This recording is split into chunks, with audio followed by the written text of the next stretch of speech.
How are you all? It's me Vidya. I've been waiting to make this video since long. It's about how are the schools here in New Zealand. I really wanted to show you how the schools are. So I made a video long ago about the school my child goes to, on how it looks and what are the facilities that are available and all.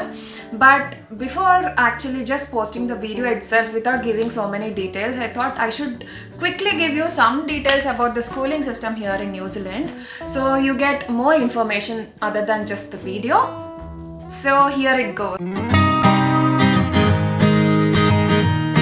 Did you know the schooling here in New Zealand is free? Yes, it is. It is from age 5 till age 19. The schooling is free here in New Zealand. So in terms of age 5, it is usually referred as year 1. Usually every child starts their schooling here in New Zealand from year 1.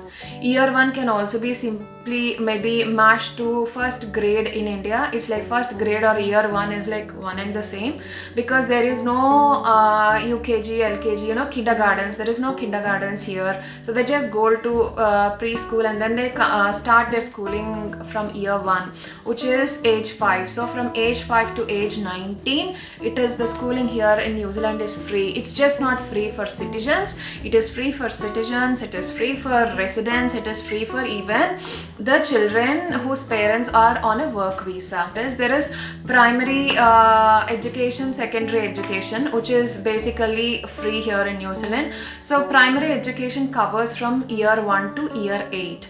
That is again a combination of, usually you will find primary schools, most of the primary schools here in New Zealand offer education, from year 1 to year 6. That is like every school provides from year 1 to year 6. But then year 7 and 8 are referred as intermediate. So year 7 and 8 usually we'll have to move on to a different school in a different area. So that is how it is usually is. But there are also some schools who actually have the schooling from year 1 to year 13. So the school has the complete, so you just had to join the school in your year 1 and you can finish your primary and secondary education in the same school. In the case of my child, she goes to a school, but the school provides schooling only until year 6. So she can go from year 1 to 6 to that school, and she needs to go to a separate school from 7 and 8 and a separate school from year 9 to 13. But the schooling is free until year 13. So by the time she reaches year 13, plus 5 will be her age, that is 18. And also there is a preschooling concept here in New Zealand, which starts from when the child is 3 months old until the child goes to school, and especially from age 3 of the child to age 5, there is a concession that the government provides. So that concession is actually called ECE, early childhood education or something, wherein the government provides, say for example, on an average, I think every child will be in a day, in a daycare for at least 10 hours a day. So which could be on an average like 50 hours a week. But government provides subsidy for 20 hours a week. So you need not pay for the 20 hours, but you can just pay for the remaining hours that you are sending your kid to the daycare. So it could also be that you only want to send your child for 20 hours in a week, and then you want to support the child by yourself, you can also do that. So there won't be any fees for you. But if you want to send your child full time, you can only pay for the time, excluding deducting the 20 hours of funding that the government gives.